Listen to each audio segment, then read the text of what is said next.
শুভ রবিবারে দুপুরবেলা আমার গল্প কবিতা পাঠের আসরে সকলকে স্বাগত জানাই। আমি গল্প পাঠ করছি ভয়ের মুখোশ, তার পরবর্তী অংশ পাঠ করব। আজ যাদের জন্মদিন তাদের অনেক অনেক শুভেচ্ছা, ভালোবাসা, দীর্ঘায়ু কামনা করি ঈশ্বরের নিকট।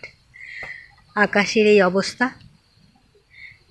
কোথাও কালো, কোথাও একটু নীল দেখা যাচ্ছে, কিন্তু বৃষ্টি হবে এটাই বোঝা যাচ্ছে।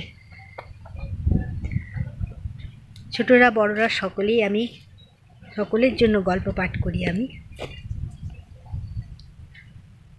গল্প পাঠ ভালো লাগলে কমেন্ট করবেন, শেয়ার করবেন, আর আমাকে জানাবেন কি গল্প শুনতে ছোটরা বড়রা ভালোবাসেন। তার পরবর্তী অংশ আমি পাঠ করছি। দুজনেই মাথা নেড়ে ড্রাইভারের কথায় সায় দিল। শহরে যে কটা দিন থাকবে, খুবই সাবধানে থাকবে তারা। তপু জিজ্ঞাসা করল, লরিতে কি যাচ্ছে? পাট নিয়ে যাচ্ছি। কোথায় যাবে পাট? আমি তো খিদিরপুরের ডকে মাল নামিয়ে দেব, সেখান থেকে জাহাজে উঠে পাট বিলেতে চলে যাবে। দীপু দীর্ঘ নিঃশ্বাস ফেলল। মানুষ না হয়ে পাট হলেই বুঝি ভালো হতো। এভাবে মেরে কেউ লোপাট করে দিতে পারত না। তাছাড়া মহানন্দের ঢেউয়ের বুকে দুলতে দুলতে দেশ দেশান্তরের পাড়ি দেওয়া যেত।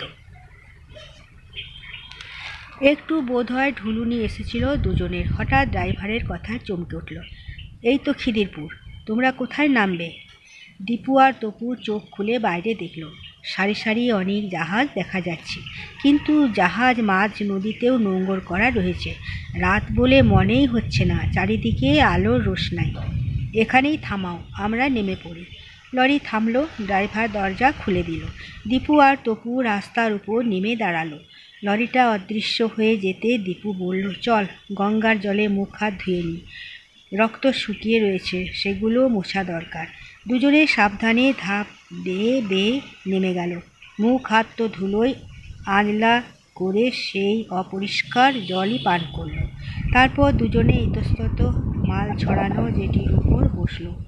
তপু বলল, এবার কোথায় যাবি? জাহাজের মাস্তলের দিকে চেয়ে দীপু বলল, জাহাজে চড়ে দূরে কোথাও চলে যাব। তপু আপত্তি করতে যাচ্ছিল, কিন্তু পিঠের যন্ত্রণাটা বেড়ে উঠল। মনে পড়ে গেল জেঠার অমানুষিক অত্যাচারের কথা। সে বলল, ঠিক বলেছিস, অনেক দূরে চলে যাব, এদেশে আর ফিরে আসব না। দুজনেরই দুঃখ। আজকের দেরিতে বাড়ি ফেরার কারণটা একবারও শুনল না, কিছু বলতেই দিল না। অন্য দিনের কথা অবশ্য আলাদা, কিন্তু আজ তারা কোনো অন্যায় করেনি। ভিখিরিটাকে বাঁচাতে অবশ্য পারল না, সে আর কি করবে? পরমায়ী দেবার মালিক তারা নয়, কিন্তু চেষ্টা তো করেছিল। লোক তো ধারে কাছে অনেক জমেছিল, শুধু তারা দুজনেই তোড়জোড় করে নিয়ে গিয়েছিল হাসপাতালে। পৃথিবীর কোনো লোক এমন কাজকে অন্যায় বলবে না। বাইরে বইয়ের পাতায় পাতায় পরোপকারের আদর্শের ব্যাখ্যা থাকে, ক্লাসের শিক্ষকেরা নীতির কথা বলেন, অথচ নিজেদের জীবনে এসব করতে যাওয়ার ফল প্রহার। তপু বুঝতে পারল তার দুটি চোখ বেয়ে জলের ধারা গড়িয়ে পড়ছে। দীপু উঠে দাঁড়ালো। চল একটু ঘোরাফেরা করে দেখি। ধন্যবাদ বন্ধুরা, আজ পাঠের এখানে বিরতি দিলাম। সকলেই ভালো থাকুন, সুস্থ থাকুন, নিরোগ থাকুন, শান্তিতে থাকুন, আনন্দে থাকুন শরীরে এবং মনে। অনেক অনেক ধন্যবাদ গল্প পাঠ শোনার জন্য।